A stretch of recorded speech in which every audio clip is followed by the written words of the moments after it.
bunch of these global rankings and indices will come. And you will see there's something very fishy about the whole thing. First of all, we had never heard of many of these rankings till very, very recently. In almost every one of them, India does oddly badly.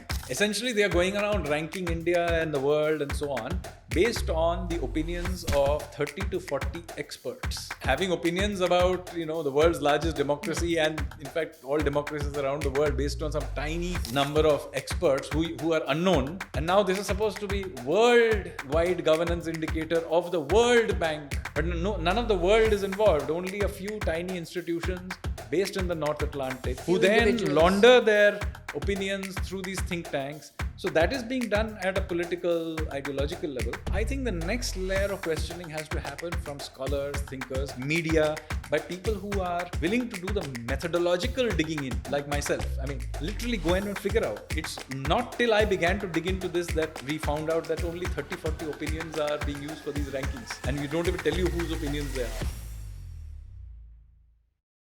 Hello and welcome to the Statesman Talk with me, Deepti J. Varma. Today we are being joined by Sanjeev Sanyal, who's a writer, historian, economist, and economic advisor to the Prime Minister. Thank you for joining us, sir. It's a pleasure. Yeah. Okay, we're going to deep dive into your latest article, which has just come out a couple of days back, about the legitimacy and biases of global rankings and surveys and how they are used as source material by other media and, further propelled. So please take us through that. So I think it's very important to understand that a lot of the global narratives that we see around us, and of course here in India also we sometimes go with the flow with it, is heavily manipulated. Now this must have been true from the beginning of time. But the fact is that the tools available now are so sophisticated that they can literally alter the reality in which we live. And this will become even more powerful as artificial intelligence and other tools come on play. So, for example, we all know that there's a lot of information. There's a lot of WhatsApp to Twitter to Facebook. Algorithms are giving you information, etc. So naturally, there is a huge amount of problem about what is legitimate. So the question now arises, how do systems get legitimacy in such a world of constant bubbling information?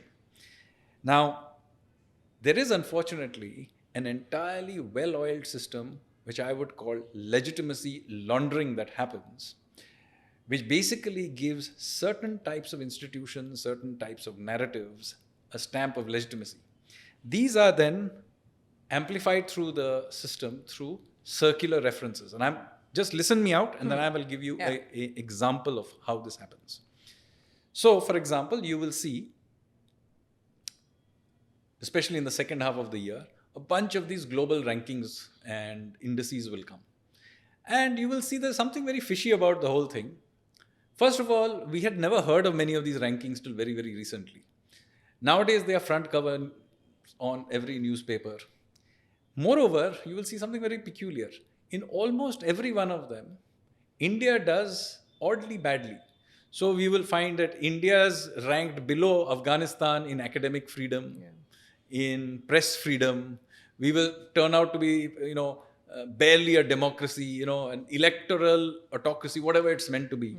So the question is, how do we end up with these rankings? And why is it that these things are considered legitimate?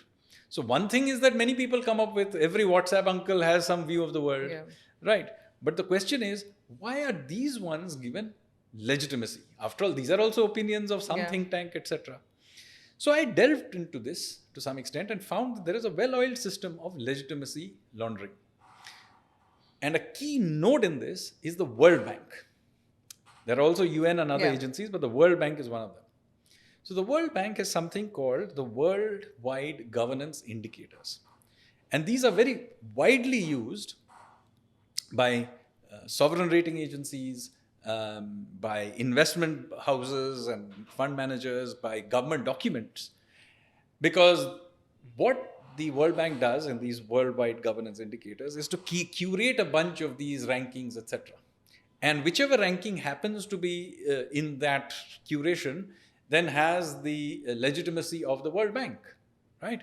Now, what will shock you to know And you can check this out by just going to their website. If you Google it up, you will discover that this worldwide global indicators, WGI, is actually not the property of the World Bank at all. Where did they get it from? They're actually the property of two researchers. Two individuals. Two individuals, private individuals who own it.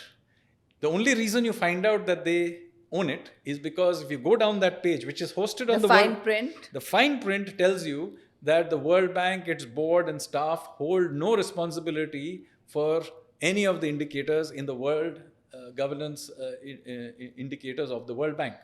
Everybody thinks it's World Bank, but it's not. Wow. Okay? Now, so therefore what happens, and by the way, you can go to their website, scroll to the bottom of the page. It's all there. It's all there, right in plain sight. Okay?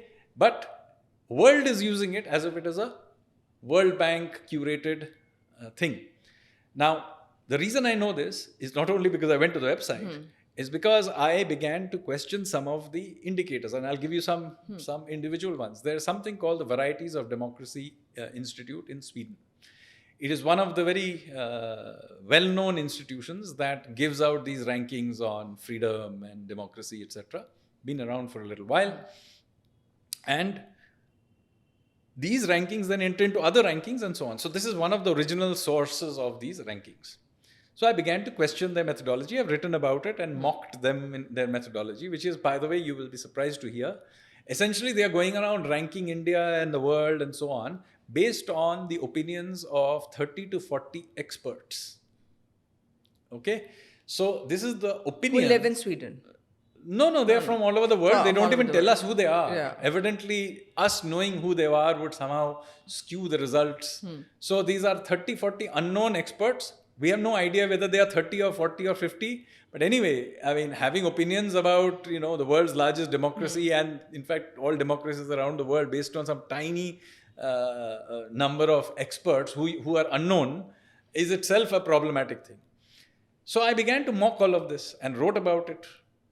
And you can see my papers on this, articles on this as well. So once I began to make a fuss about this, I also went to the World Bank and said, can you tell us, why have you given them legitimacy given that these methodologies? So what they said is, no, you go to original VDEM. We are not answerable. We have just curated them and put them in our website. So World Bank takes no responsibility. Forget World Bank. Even those two researchers don't take responsibility. Okay. They have just curated this, so you go to the original place. So we went to the original guy, we raised the issue. So they did not answer. What they did do is a few months later, in a press interview, the director of VDEM then basically made the comment to the effect, and very condescendingly, that, these things, don't ask us for explanations. These things are basically run by supercomputers using high maths. Now, mystical. Absolutely, very mystical. Yeah. And evidently it's like astronomy and so on. It's high science. That you won't understand. That I won't understand. Or nobody will understand. You've got to be kidding me. I mean, first of all, trying to throw off an Indian with computers and maths is ridiculous. Yeah, it's not going to work. And the second is, why do you need a supercomputer to run through the opinions of 30, 40 people? Yeah. I mean, you can do it in an Excel sheet. In fact, I can do it manually with a calculator if necessary. Yeah. So this is the level of answer you will get. You will get no explanations. Completely vague. You will, and the reason they don't care is, again, they know that their legitimacy in WGI is not threatened by my questioning their methodology. Nobody is responsible for this. They will do whatever they want. And completely arbitrary. It's completely arbitrary and you have no recourse. Now, you may then say that, look, ignore them. And that is what we have done all these years. We used to ignore them. But the fact is, you cannot ignore them because they have real world implications. All these rankings that you have end up in other rankings because they're inputs into other things. Then they end up in us. So, for example, sovereign ratings. This has a real life impact on our cost of borrowing as a country and for our companies and everything. 20% of the weightage of our sovereign ratings comes from WGI and WGI derived indicators. Okay.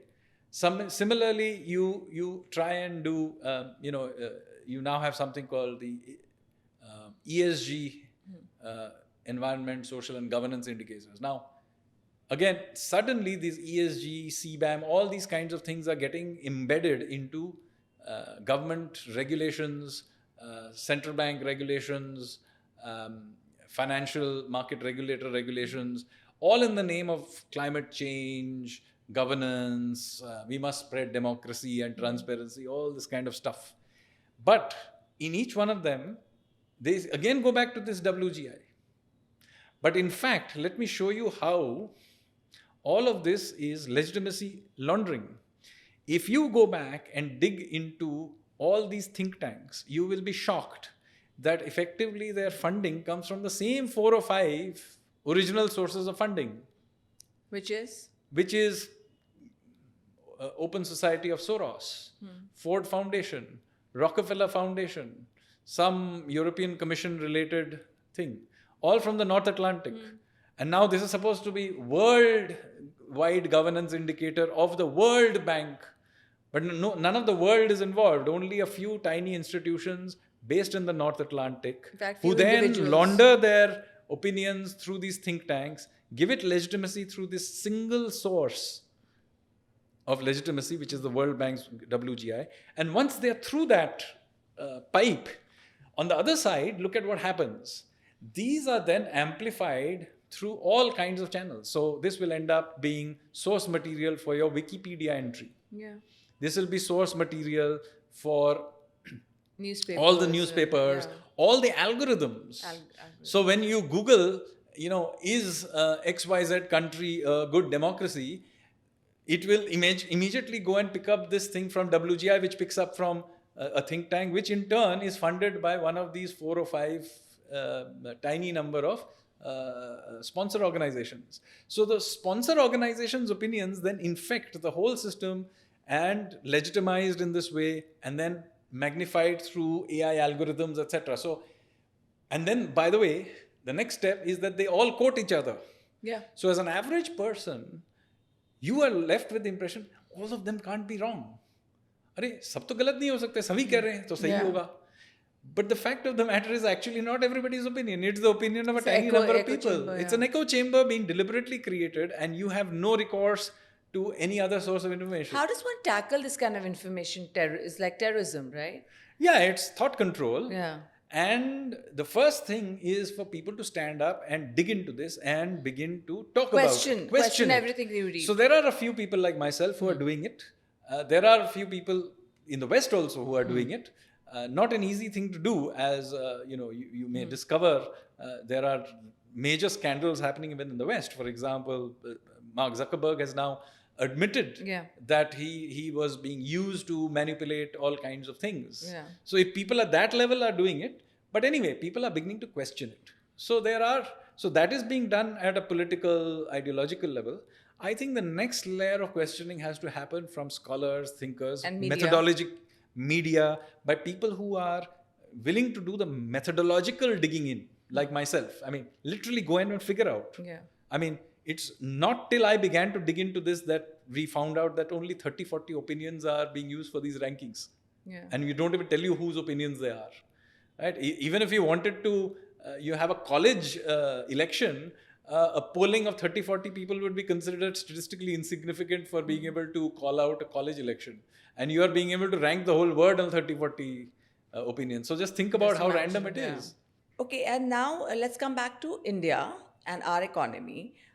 You have said that how, the main argument is that per capita income is not that good, even the GDP is doing well. So what do you think that means for the common man, and how do you think that's an indicator of an economy like India? So, I mean, there's no doubt that we are still a very poor country. We are not as poor as we used to be, but we are still very, very poor. So let me put the context.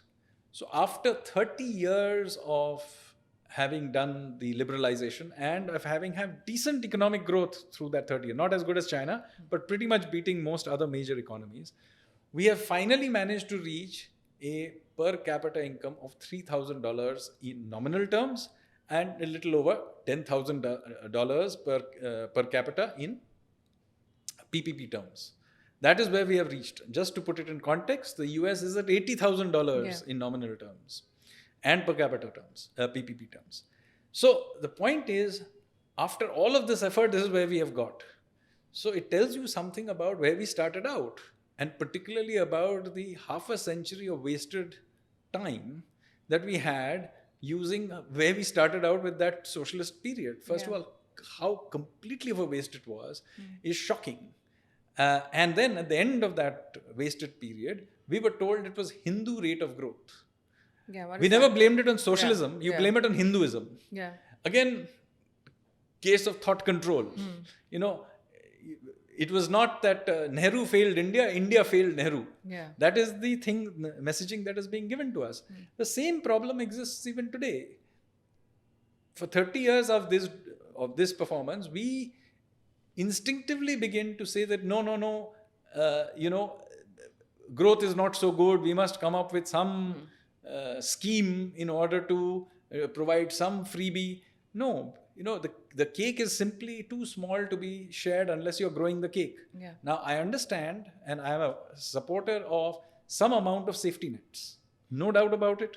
There is a proportion of the population that genuinely needs direct support.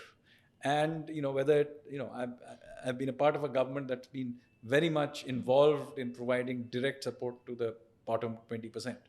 But that is very different from this whole idea of creating freebies, and particularly this whole idea of demonizing our risk takers, entrepreneurs, wealth creators, which is being done. And I am particularly sensitive to this because I grew up in Kolkata of the 1970s and 80s and saw what happens. Paint a picture of what was happening then and how different is it today? Do you think it's like in a time warp?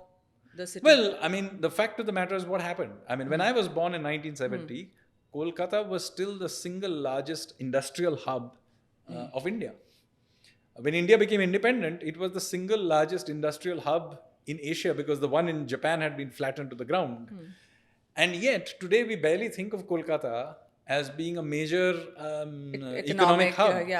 So what happened? Basically, we demonized our risk takers, and we did it at multiple levels. So growing up, I'd hear how Tata Birla were evil people. Okay, you would hear about anybody. For example, there were major strikes in Kolkata when IBM brought in the first round of computers in the early 80s. It wasn't Bangalore, but Kolkata that was the hub should have been the hub of our IT industry. Which I don't think a lot of people know. Yes, they were actually, and there were major strikes. Having chased away our business risk takers, did it lead to great cultural flourishing? No. Kolkata stopped being a hub of every other kind of risk taking. Kolkata 100 years ago was the hub of science. It was the hub of art and culture.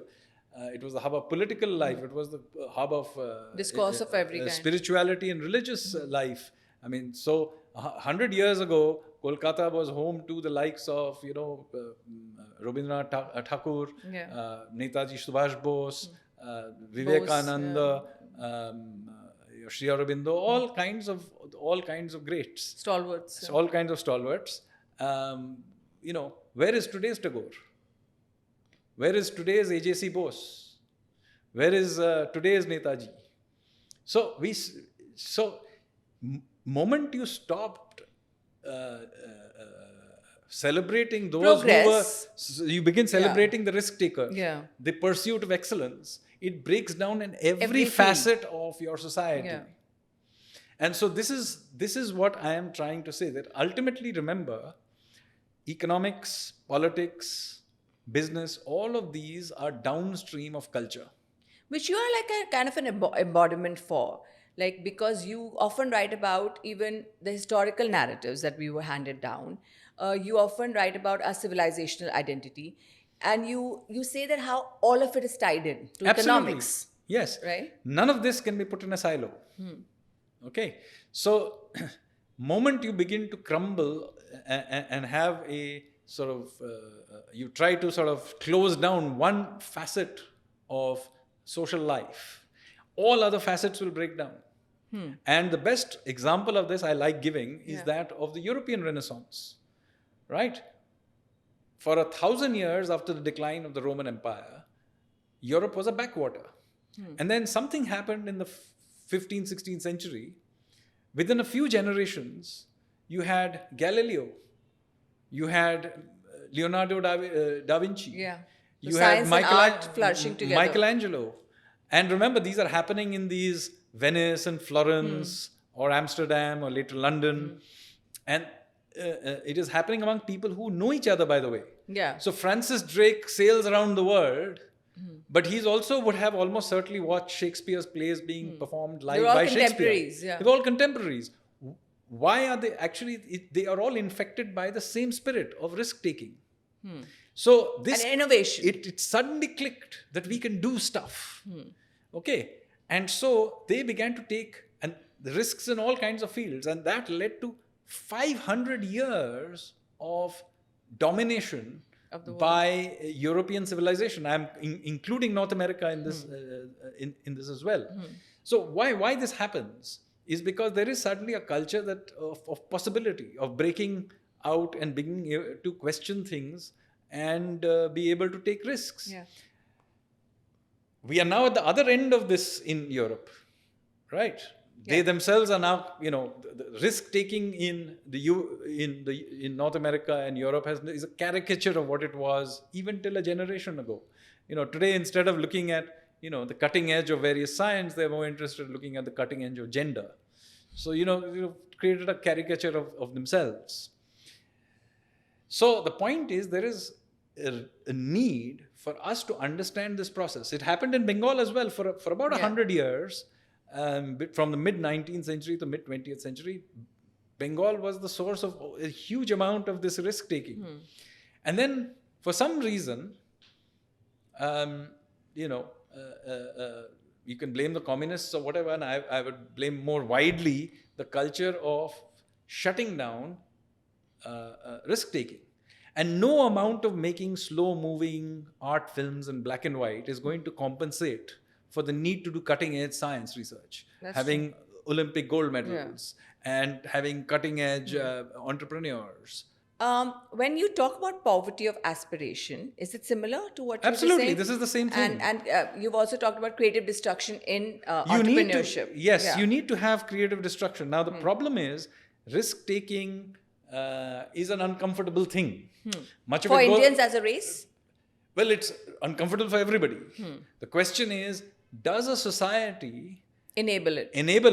and is willing to allow? So, for example, just as I was talking about the European Renaissance, one of the people who were part of that Renaissance were also people like Columbus and Vasco da Gama. Now, you may say that Columbus's discoveries led to bad things happening, consequences for the indigenous people of the Americas. That's a different issue altogether. Yeah. But purely from a perspective of hard risk-taking, think about these people. What they were willing to do is getting into these relatively small ships, and sailing into complete unknown. It requires a certain mindset, right? So the point is, they're also part of that risk-taking mindset. So this mindset of creative destruction requires us to celebrate this. Yeah. And we don't. So let me give you an example of where we are stuck in this. Yeah. Since we are talking about business, I'll give you hard evidence of this. Go back and look in the stock market of your top 10 companies by market capitalization in China, in US, and in India. Yeah. In the US, if we went back 30 years ago or so, 25, 30 years ago, almost none of the companies in their top 10 would be in the top 10 today, with the one exception of Microsoft. Okay. All of them are new companies. So, companies like Facebook or Meta, Google, which is Alphabet, Tesla, Nvidia, all of these companies were set up at around about the turns of the century. Nvidia is slightly older, but it was an unknown and small company till very recently. So all these companies in the top 10 turned over. Even old companies come and go. Okay. There's a continuous creative destruction. And many of the companies that were there at that time may have disappeared or become minor companies. So the creative destruction process in the US for all its other recent failings, it still allows that kind of creative destruction. Look at China. Most of the companies that are in their top 10, will, except for 2 or 3 old banks, which are still state-owned banks or whatever, most of them are brand new. BYD is barely 15 years old. It is one of the largest automobile companies in the world today. BYD, I personally had never even heard of BYD till a couple of years ago. Their largest software company, whose name I still don't remember, it's something with P, is only 9 years old. Wow. Now you look at India. First of all, 7 out of 10 of those companies are the same companies that were there 20, 30 years ago. Okay? Even the 3 that are new are not new companies. They're companies like LIC, which we happen to have now listed, or they're companies which have crawled up, but they're old companies. So where is the creative destruction? You see, a real risk-taking society will be one where this whole thing churns. So where do you think the problem starts? Do you think it starts with our education system? Like today, there's a survey that's going around that, we have something called a suicide epidemic among students right now. Do you think it's our education system that is not letting See, them... the moment you get into these debates, it's taking away from the actual thing. Whether it's it's our policies, government policies, or our education, or what we are teaching to our kids at home, all of these are downstream of culture. This is something therefore I'm attempting to change. We need as a society to think about this. What do we celebrate? Ultimately, every society becomes the heroes we celebrate. Yeah. Okay? If there is a society that only celebrates gangster politicians, then that society will get gangster politicians. It has happened to some of our states in the past. They're hopefully now coming out of it. But if the only thing we celebrate are bureaucrats, then that society will expend all its energy in creating bureaucrats. You've said this before also about UPSC. Yeah. So we need to begin to think about this as a society. The rest of it follows. Otherwise, even if some guy comes and fixes 1 or 2 policies somewhere, it just requires, one election cycle or 2, and then the new people will come and revert it back to this. So I need to have this honest conversation with Indian society more widely. Otherwise, the default is always going to be this. So we need to have a conscious public debate on this problem of risk-taking, poverty of aspiration, of hard work, boring things like that. But if we don't, our default is always UPSC, freebies, gangster politicians, trade union leaders maybe. So you think we need more cultural icons celebrating this? No. We as a society need to wake up to it. Because then we'll begin to celebrate different kinds of people. And not attack them for their success. Yes. So for example, this whole debate about billionaires in India. Okay. Yeah. When I was growing up, as I said, we used to hear Tata, Birla were all bad guys. Now it's Ambani, Adani. Yeah. I'm quite certain from 30 years from now, there'll be some other person who we will be demonizing. But the story will be the same. Whoever are the new people who are pushing against the system and creating wealth and taking risks. And they don't have to be good people. Yeah. Okay. Elon Musk may or may not be a good person. Okay. Thomas Edison may or may not have been a good person. Tesla may not have been a great person. That it is not a moral judgment. It is a judgment about a society that allows risk-taking. Columbus and Vasco da Gama were not, in fact, good people. Yeah. So Indians as a race, you've said that, their view of money and the way they view business. Not money, risk-taking. Risk-taking. Do you think it has changed post to 2014? I don't know, 2014, I would say since 1991, there is over time it is changing, and even after 2014 we have. So there has been at least the difference now than maybe in 1991 is that when we did the reforms of 1991, we did it under duress. Our economy collapsed, our ally, the Soviet Union, collapsed. So we did the reforms which we had to. But what is interesting is go and look at the debates of that time. No intellectual was supporting liberalization. But interestingly, no businessman was also supporting. Why is that, do you think? Yeah, you go and look at the businessmen of that. Because everybody loves a cozy club. They get used to it. Yes. You see, never confuse the personal interests of capitalists with capitalism. Yeah. Okay. Okay. All capitalists, after they have become rich, become socialists. Because they don't like the creative destruction So process. the super rich become woke. Of course, they will. Because you Yeah. see, they do not want to be in the treadmill that will wind them out. Yeah. So, having made their wealth in some fashion, they will all kick away the ladder. Yeah. That is the natural state of being. For the same reason that the billionaire trusts money in the US, Yeah. all these billionaire trust kids have their billions behind tax protected trusts. Right? Their biggest fear is somebody from the middle class or even rising to their level. Yeah. That is their danger. So what do? They expend enormous amounts of energy kicking away the ladder. And in fact, they will advocate all kinds of taxes on the new rich. Because it doesn't apply to them. Their money is anyway in some safe haven somewhere on the planet behind some trust. It is the new rich to whom all these capital gains tax, all these kinds of tax. So it is an important thing that you must realize that excessive taxation is what the old rich will always want for the new rich. Yeah. So you have to be very careful with this. What about the economists of the past? You are very interested in history.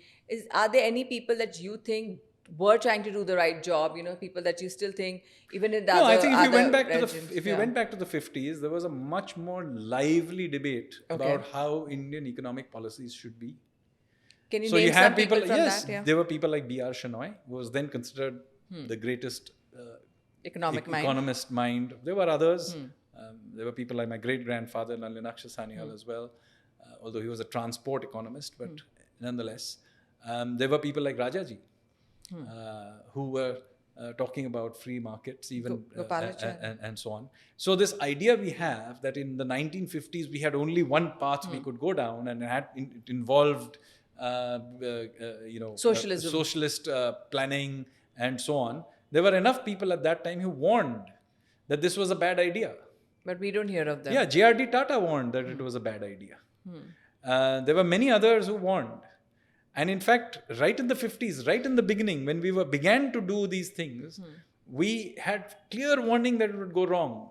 So when LIC was formed and nationalized, within months of it, we had our first big financial scandal called the Mundra scandal. You can Google it up. The then finance minister, TTK, had to resign for it. What was that? So when the Mundra scandal happened, this LIC's money was being diverted into private hands to do all kinds of things. So right in the beginning, and the finance minister of that time was involved in all of this. And the irony of it is that the whole thing was exposed by no less than the son-in-law of the then prime minister. Firoz Gandhi was the one who exposed it in parliament, and then the prime minister never spoke to him again after this scandal. So the reason I'm making this out, putting this out, is that look, there are many such instances, but this one you can actually Google up this information. It is very well known. The Mundra scandal is very well known for those who know, but the general population doesn't know about this. Yeah. You are the economic advisor to the PM. How vibrant is the conversation in those rooms? Do you think your voices are heard enough? Yes, absolutely. And you can see many of the things we do is precisely to try and change this mindset of low aspiration. Okay? Why do we want to go to the moon? Low self-esteem as a race. Yeah. Why do we want to go to the moon? Because it breaks us that we can do that. We can. Yeah. It's the same conversation about having a new parliament. Okay, if you look at which are the great public buildings that we have built since independence. It's shocking. Okay, with the one exception of the Vidhan Sauda building in Bangalore. Okay, we have built no grand public buildings since independence till we began to build the new parliament. and the Which is- new buildings which that are was- now being built. Which was resisted quite a bit. So why were we resisting this? Because we have in the, and literally people were coming and saying this, what will the great soul of, Edwin Lutyens think? Usko kharab lagega कि हम लोगों ने नया building बनाया. Why? Instead, we sold to ourselves that the ugly, brutalist concrete structure of, the secretariat in Chandigarh is somehow a beautiful building. It's not. I'm sorry. Just look at it. Google it up. It's an ugly grey concrete building. It's ugly. Period. Okay. We sold to ourselves that is somehow a beautiful building. So the renaming of roads also is a part of this process. No. So we should. Yeah, it's we not should even reclaim renaming in our- many cases. We are yeah. just reclaiming the name. Reclaiming, yeah. I mean, the ancient name of Allahabad is Prayag. Prayagraj, yeah. So what is the big deal? We're just using the name it used to be. It became a controversy because we began to call ourselves by the name which we have always called ourselves, Bharat. Yeah. Yeah, that's true. It's not even that we are removing India from the conversation. Use both. But it's controversial to even use Bharat. It's controversial to move to a new parliament when it was blatantly obvious to everybody, including those from the previous regime and dispensation, that the old parliament was not fit for purpose. There was not enough place to sit. There were leakages. The old building was crumbling. It's not earthquake proof. There are all kinds of problems. It's quite clear that the new building is much better. Needed, and it is much better. But there was huge resistance to the very idea of having one.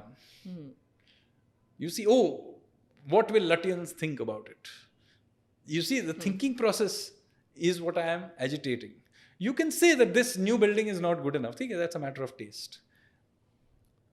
But the fact that it should not be attempted at all is what the thinking is. Okay, and going same back, same thing. You take I'm just going to belabor this point a little.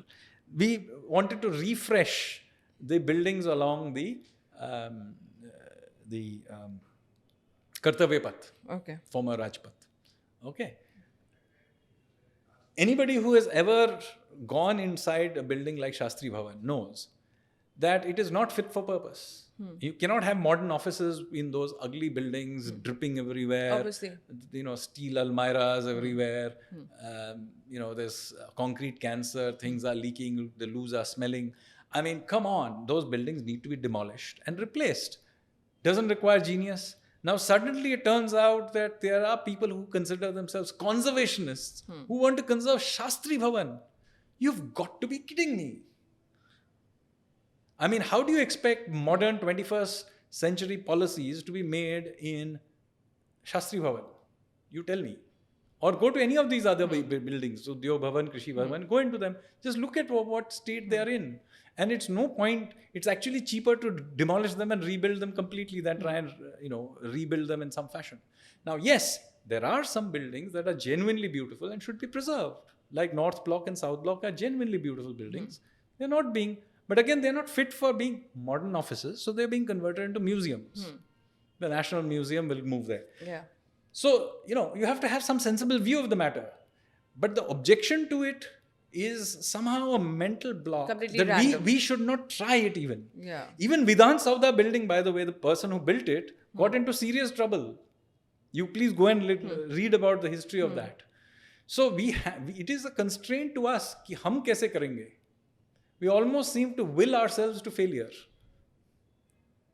It's only when some Indian goes abroad and is taken away from these shackles that many of them succeed. But these shackles are entirely inside our head somewhere. Nobody is putting it on us. It's inside our head. Just going back to our first question about the narratives. How do you think that it affects us physically? Like, do you think there can be chaos implanted in a country by foreign sources? And yes, many things can be done. There can be many kinds of manipulations. We can have regime change manipulations. That are more the drastic ones, because it becomes more visible, so everybody talks about. But a lot of it happens in much more subtle, everyday sort of way, which you may not even realize. The way in which there is lobbying to push for certain policies, certain products, which enter into our mainstream. And it could be a vaccine that is being lobbied for during a pandemic. It could be certain kinds of policies that, or it could be, certain kinds of agricultural seeds or whatever it is. These are naturalized into your everyday life. system, and you do not even realize it. And the way it is done is also well-oiled machine. I mean, very often, it's the children of our elite, which are very often hired by various NGOs, foundations, etc., which lobby for these changes, not the companies directly. These foundations that do it in the name of, pro bono work or whatever it is. And it is the children of many of these of our elite which are bought off in this very cheaply, I would say. And this happens across the global south. So we are not the only country, but here also it happens, and we all know this. You look at our elite and look at where they work, and you will be shocked that they work for largely non-commercial NGO type foundations. See, I don't mind commercial organizations. They have a certain agenda. Everybody knows what it is. At least it's transparent. It's transparent. Yeah. They may have a good idea. They may have a bad idea. It's fine. No problem with that. Far more dangerous to have these non-transparent in the guise of helping poverty or removal or something like that. So, and by the way, many of these same bodies that I mentioned earlier, those foundations I mentioned who manipulate global narratives, are the same ones that function in doing all of these kinds of things. Do you think India at all is fighting back geopolitically? Do you think we are getting our voice together? we may be one of the very few countries in the global south which have been pushing back and are conscious of this and are openly talking about it. After all, I'm sitting in this room talking to you about this, and it's not the first time. I've written about this very extensively. You saw during COVID, we resisted the introduction of certain vaccines, created our own. The same thing we did, for example, when it suited our interests, we were willing to go out there and import Russian oil or many other things. There's a price we pay for it. It doesn't make us popular with a certain lobbies. But the fact of the matter is, relatively speaking, we are more independent. But even then, we cannot claim that these things don't influence us. After all, it is our media which will highlight and with great amount of joy, when a clearly absurd claims are made about the failures of our democracy. Now, I'm not saying our democracy is perfect. I'm not saying there is no hunger in India, but a hunger index will come and show that we are, people in India are hungrier than they are in some war-torn country somewhere. Okay, that's clearly not the case. Or, they will say that freedom of speech, academic freedom, whatever it is, happiness index. And then you will discover that we are less happy than countries that are in full-time war. I mean, okay, fine. I mean, if that is happiness, then you be happy. I mean, I would rather be unhappy. You wear a lot of hats and you're balancing a lot of roles. History, again, stays really close to your heart. What are you doing in that space? You've written so many books. Is there something more you're doing in the visual platform, promoting the narratives that you're talking about? So it's very important, as I said, to stop thinking in silos. There's no, somebody who reads history and doesn't read economics, and somebody who reads economics but doesn't read history, have I understood neither of the two subjects. You need to understand things in the wider context. So one of the things that I try to do is to read and write and speak about very wide variety of subjects. Now, I talked about narratives in the modern with all these global indices, but that is also true of our historical narrative. I mean, if you listen to our historical narrative as it is told to us, you will get the impression that, we were always somehow ruled by some external group who were and we were a passive race. Passive race who allowed everybody to rule us. So you will get the impression that, the Mughals came, then a few years later the British came, and so on and so forth. The fact that between the Mughals and the British there is a 75-year period where the Marathas are the dominant force is simply not told to you. Right? Same thing happens again with, the story of our freedom struggle. You're given the impression that Gandhiji politely requested the British that they leave, and after a little bit of reluctance, they said, okay, they gently left. That is the impression you get for you. You are not told about the huge amount of effort that was going on At every level. At every level, particularly the long history of armed resistance. That's often called a mutiny. Yeah, you will call it the mutiny Yeah. or something like that. And the importance, for example, of things like the Naval revolt of 1946, a critical moment, which the tipping point which led to India becoming a free country was the Naval revolt. And why was it such an important thing? Well, because remember what's going on in 1945, 1946. The war has ended. The war has ended. And the Allied troops, the British, the Australians, the American soldiers, all want to go home, and they are being demobbed. They're going home. They've got to keep their economy running again, and all of that kind of thing. They're going back. So in Asia, the only armed force that is there permanently is, guess who? The British Indian Army. So whether it is Vietnam or Indonesia or Singapore or Burma, Malaysia, of course the Indian subcontinent itself, but all the way through to Egypt, is controlled by one armed force, which is the British Indian Army. It's Indian soldiers that control this whole territory, okay? Now, what is the real fear the British have? That suddenly the British Indian Army revolts, and not only do they lose India, they effectively gift the Indians an empire.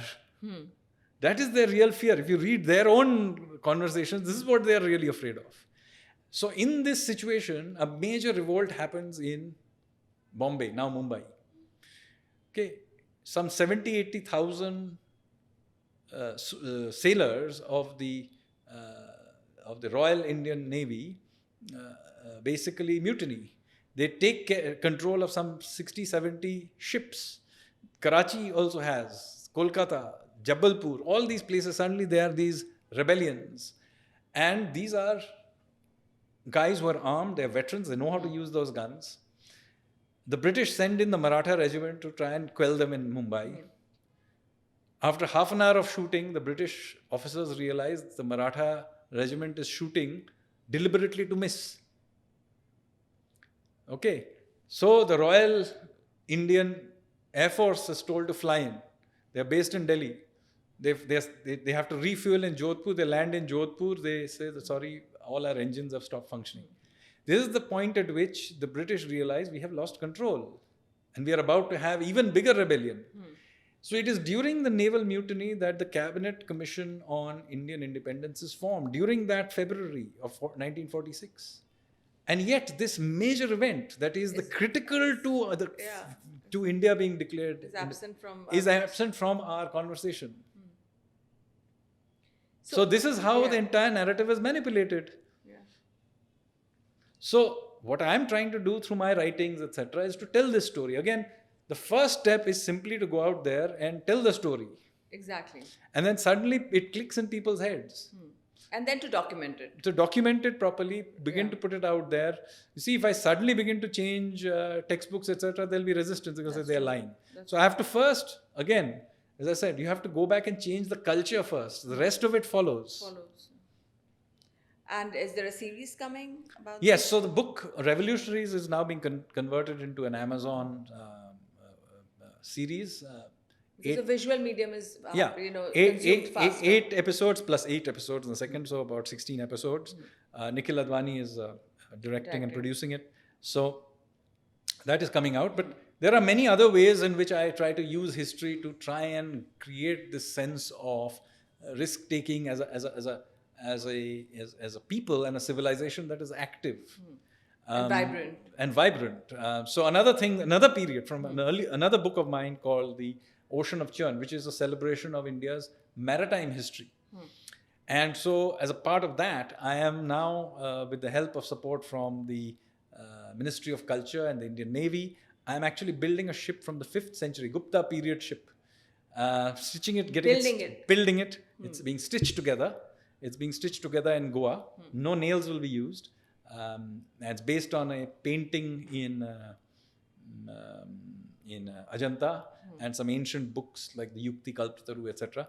And now once the ship is built, we will hopefully next year sometime test it out and try and sail it all around the Indian Ocean. That sounds amazing. Thank you for talking to us today. Thank you for your time. and all the best for everything that you're doing. You are a national asset, and we hope we can cherish you properly. Thank you very much. Thank you. If you like the episode, do not forget to share it, and also like, share, and subscribe to all our socials. They're listed below.